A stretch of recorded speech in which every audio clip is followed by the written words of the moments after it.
67 seconds. That's all the time it took for Senator Mazie Hirono to expose a lie that had been repeated for 15 months during congressional hearings.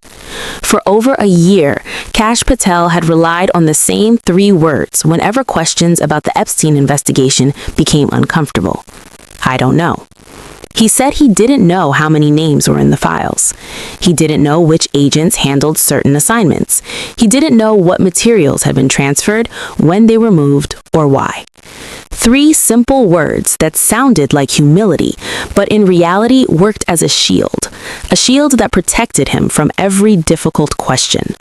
But at 11:09 this morning, that shield completely collapsed because in front of the cameras inside the Senate Judiciary Committee, Senator Mazie Hirono placed a single internal FBI document on the table, and it proved something devastating. Kash Patel did know. He knew the numbers, he knew the names, he knew the dates, and he knew the decisions that had been made. Even more damaging, his own signature was on the document that proved it.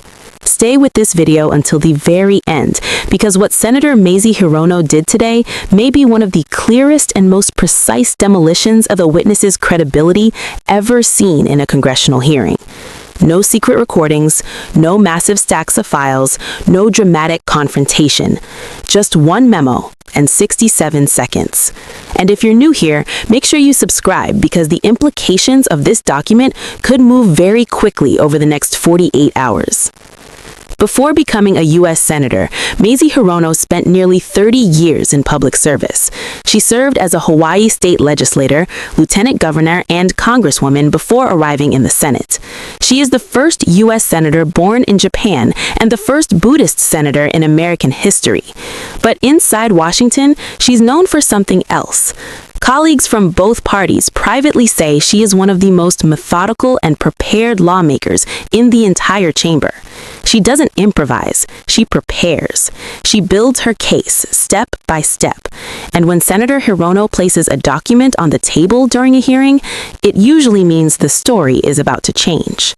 And this morning, when Senator Durbin asked whether your office had been briefed on the scope of the Epstein materials, you said, "I don't have specific knowledge of the full briefing scope at that time." She set the document down for the second time. That is not a distinction between pre-confirmation and operational knowledge. Director, that is a false statement made under oath. If you are still watching, hit the like button right now because what Hanoa just showed is more significant than it appears. Patel has used "I don't know" in 11 different congressional hearings across 15 months to deflect questions about scope, named individuals, internal briefings, all of it. And she just proved he received a document before confirmation that gave him the specific knowledge he has been claiming not to have. Every "I don't know" about the scope of this investigation was a lie. Comment below, which of his previous hearings do you think needs to be reviewed now? Patel's senior attorney was writing rapidly. The second attorney had put her pen down and was watching the room with the expression of someone calculating the damage. "Senator," Patel said, his voice stripped of its earlier ease.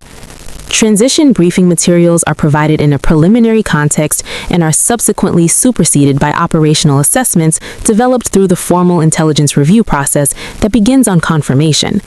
The document you've referenced reflects pre-confirmation scope, which is necessarily different from how many named individuals are in the Epstein files," Hirono asked. The interruption was so quiet that for a moment the room was not certain she had spoken. Patel stopped. "You just heard me read from a briefing delivered to your office that lists 94 named individuals. How many named individuals are currently in the Epstein files held by the FBI? Senator, I cannot provide a specific count of individuals referenced in classified investigative materials in an open setting." Hirono nodded. "That is a different answer from 'I don't know.'" She picked up the document one final time.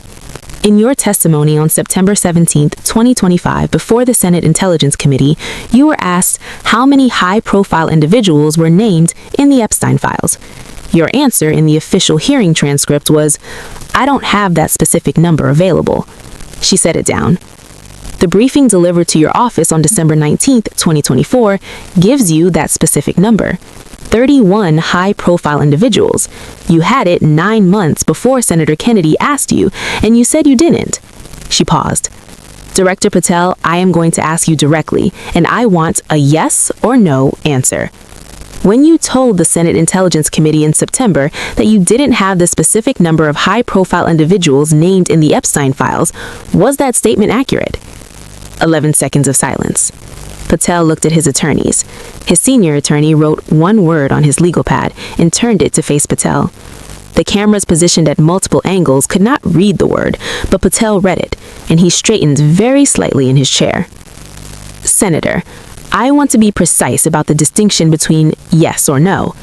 Director Hirono's voice had not risen once during the entire exchange. It did not rise now. Was your September testimony accurate? Yes or no?